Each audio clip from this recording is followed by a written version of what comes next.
Y que esa gracia nunca falte. Amén. Llevo un mes con catarros. Todavía, pastor, lo estoy arrastrando. O sea, no voy a poder evitar, no voy a poder hacer un doble salto mortal con tirabuzón. Pero voy a intentar predicar lo más ceñido a las Escrituras posible. Y voy a rogar al Espíritu Santo que todo aquello que me falte a mí lo ponga.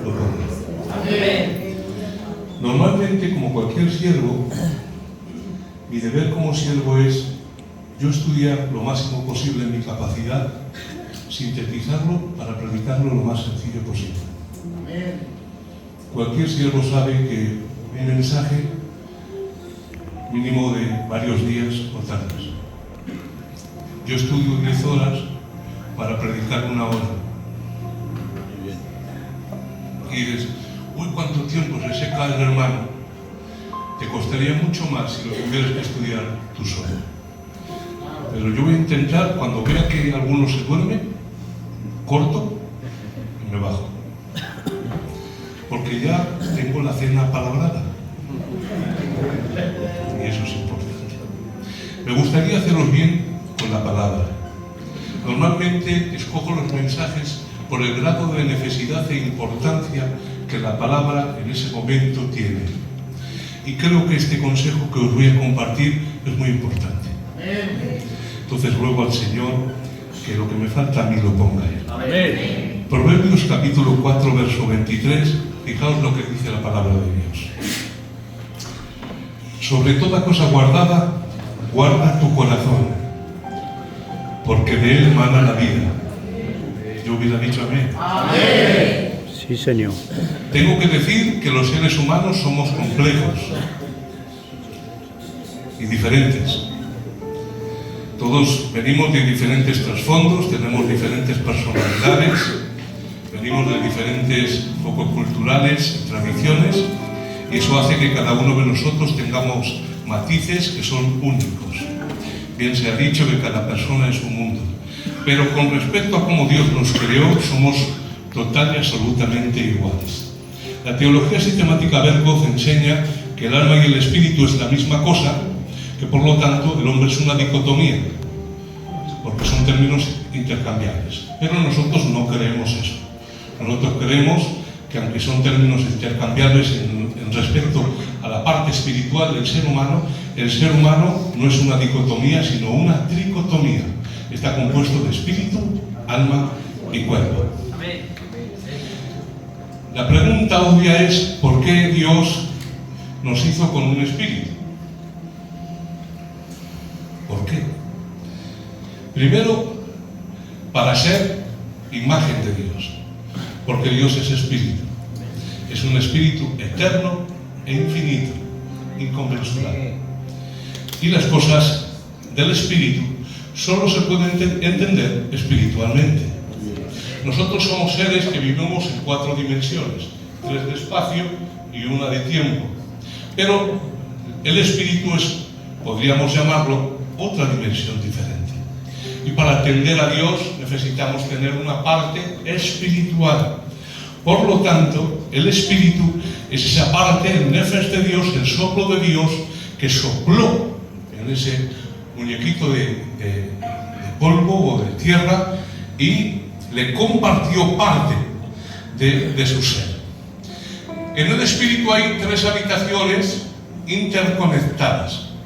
La primera parte del espíritu, es 3 habitaciones interconectadas, es la capacidad de comunión.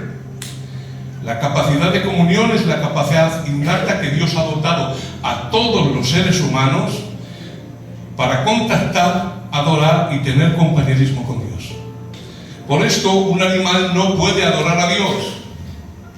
Los animales obedecen por mandato de creación y de señorío divino, pero no tienen contacto con Dios porque no tienen espíritu. Vuelvo a decir que no tienen esa capacidad de tener contacto con Dios. Algunos maestros reformados o calvinistas, cuando dicen que el hombre está muerto espiritualmente, te dan a entender como que hay un cadáver espiritual ahí dentro del hombre, que está muerto así.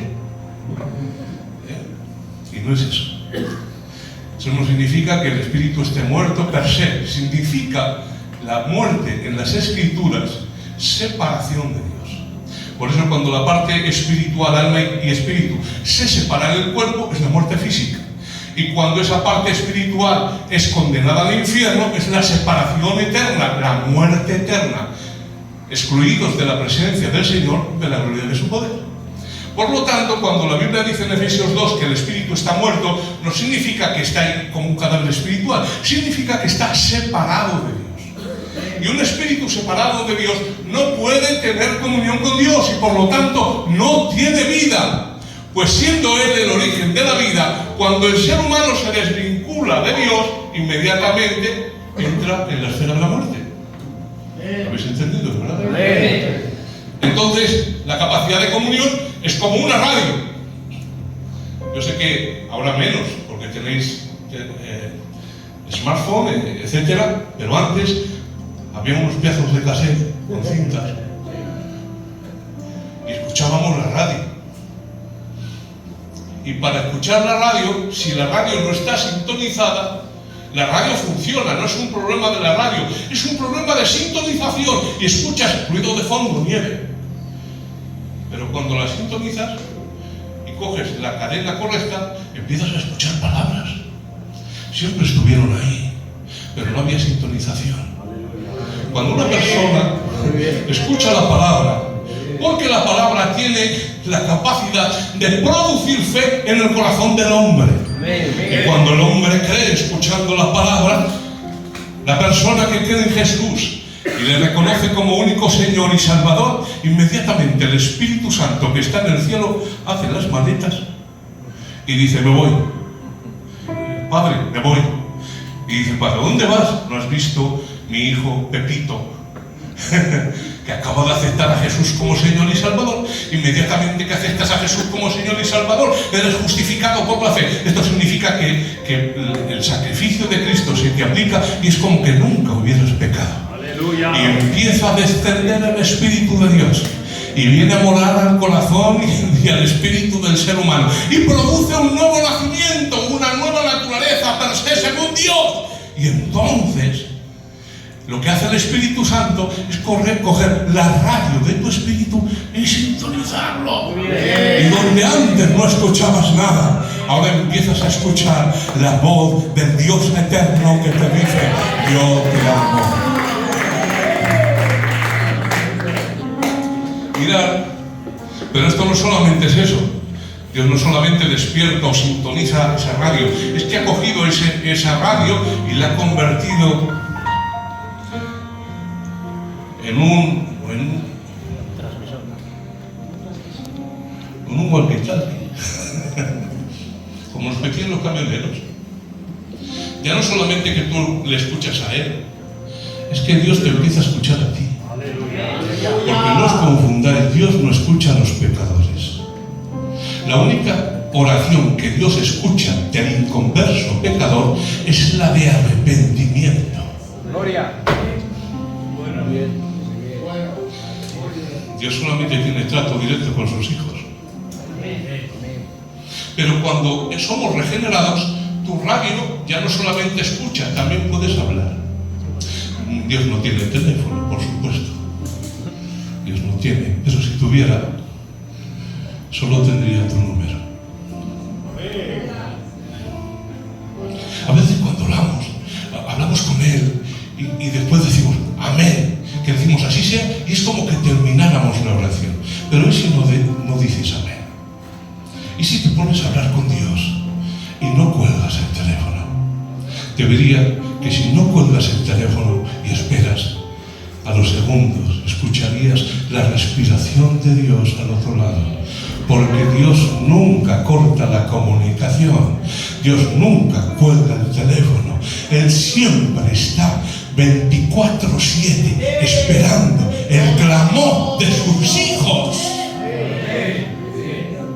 Esto no es el culto, esto es un local que se utiliza para congregarnos, porque Dios no habita en templos hechos por manos de hombres. Jamás Dios quiso habitar en templos hechos así. Él no habita en la catedral de Burgos, pero cuando cogió el polvo de la tierra y sopló en él aliento de vida, Él sí puede habitar en un templo no hecho con manos humanas. Por eso, en el momento que dijiste sí a Jesús, Él te convirtió por medio del nuevo nacimiento en piedras vivas, en templo para Dios.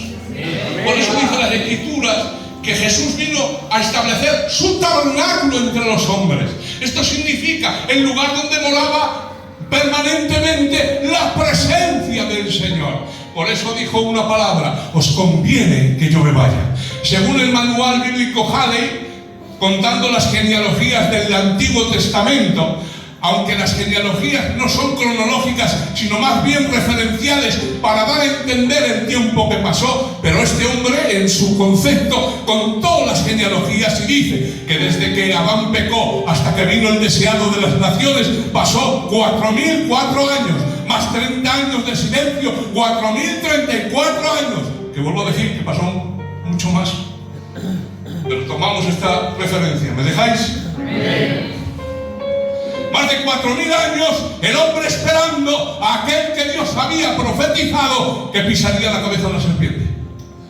Y después de poco más de 3 años de ministerio les dice a los discípulos: es mejor para vosotros que me marche.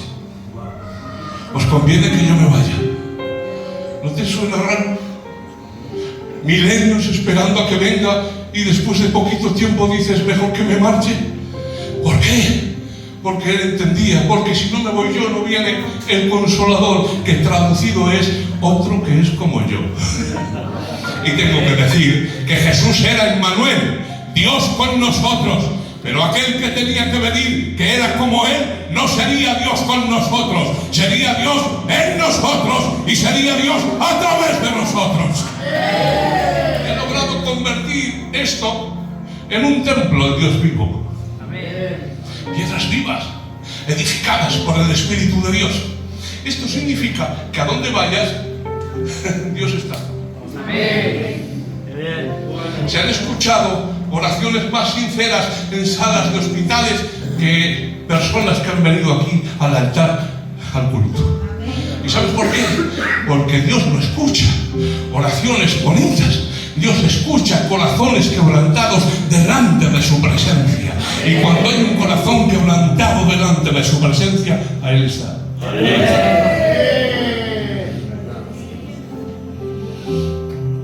Mirad, hace poco leí unos datos. El telescopio espacial Hubble hace unos años tomó una fotografía del universo conocido. Tardó años. Hacía fotografías de sectores del universo y después trajo toda la imagen completa. Se calcula que en la Vía Láctea hay más de 100.000 millones de estrellas. Pero escuchad, eso no es mucho. Hay muchas galaxias con más de 1.000 millones de estrellas. Y en esa foto del Hubble salía cientos de miles de millones de galaxias. Y cada galaxia tiene más de 100.000 millones de estrellas. Eso significa que hay más estrellas en el universo conocido que granos de arena que hay en todas las playas de la tierra. Porque cuando Dios pinta, utilizó el universo para pintar. Y las estrellas fueron sus dibujos. Nosotros utilizamos lienzos y pinceles. Él utilizó el universo. Por eso dice la Biblia: los cielos cuentan la gloria de tus manos. Y en ese lienzo inconmensurable, cientos de miles de trillones de estrellas. Escuchan, a cada una Dios la conoce por su nombre. El Dios de 1 trillón de estrellas sabe tu nombre. ¡Aleluya! ¡Aleluya! Dios! Sabe el nombre tuyo, el nombre de tu mujer, de tu marido, de tus hijos. Si tienes problemas de economía, si tienes un dolor en la espalda, si tienes una condromalacia rotuliana en la rodilla, Él te conoce, sabe cómo eres y te ama. Amén. ¡Aleluya!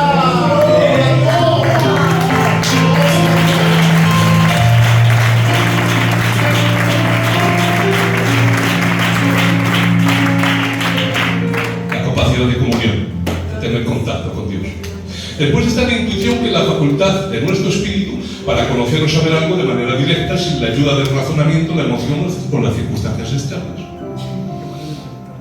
Cuando Dios opera a Adán y le saca la costilla y de ahí hace a la mujer, cuando Adán despierta, Dios no le da un sermón de lo que ha hecho.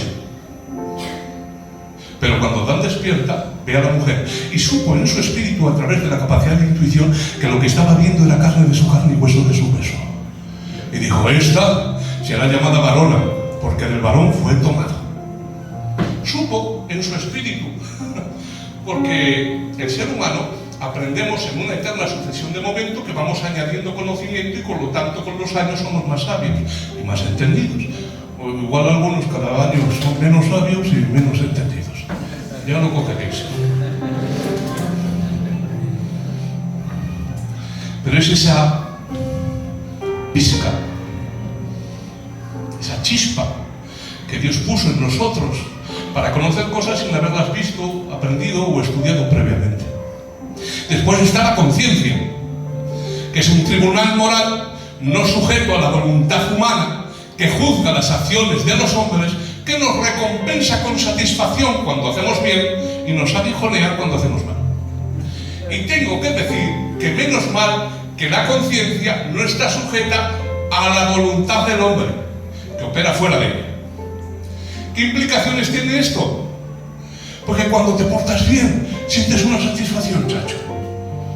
Por ejemplo, vienes del mercado o de tu trabajo y el Espíritu Santo, cuando oramos un poco, da este diezmo al hermano. Yo soy el hermano.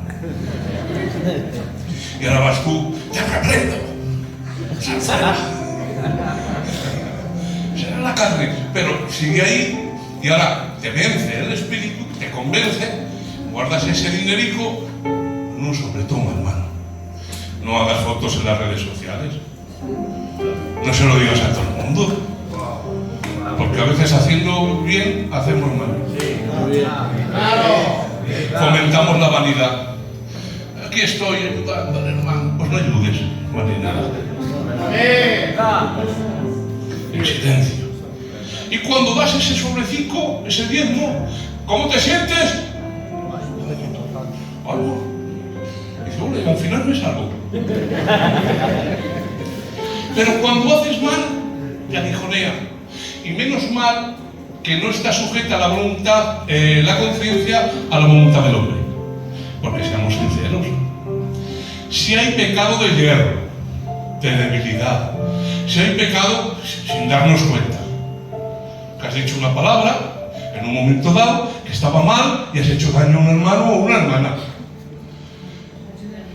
que no tenías hoy para comer, ha venido una señora y te dice así sin más, ¿esto de los chinos? Y por lo que estamos, no, señora.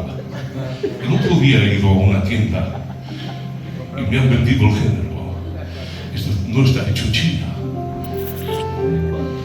Te da la señora 50 euros, no habías vendido nada, has sido vencido por tu debilidad y después vienes al culto. ¿Cómo te sientes? No fue un pecado premeditado, no fuiste al mercado así, pero tengo que decir que esa forma de pecar es la mínima. Es un 10%. La mayoría de las veces que hacemos mal, es a sabiendas, chacho. Y lo malo, ¿sabes qué es? Que nos gusta. Algunos dicen, ignorando las escrituras, en el mundo no hay nada. Dice Hebreos, los deleites temporales del pecado. Es que el pecado produce un deleite en nuestra naturaleza pecaminosa. Nos gusta. Hace años, mi mamá la diagnosticaron con azúcar. Jamás en su vida le han gustado los dulces. Jamás, no le ha gustado. La diagnostican con azúcar. Paso por allí, por la cocina, pastor, y ahora veo la gitana como de espaldas. ¿Qué hace esta gitana?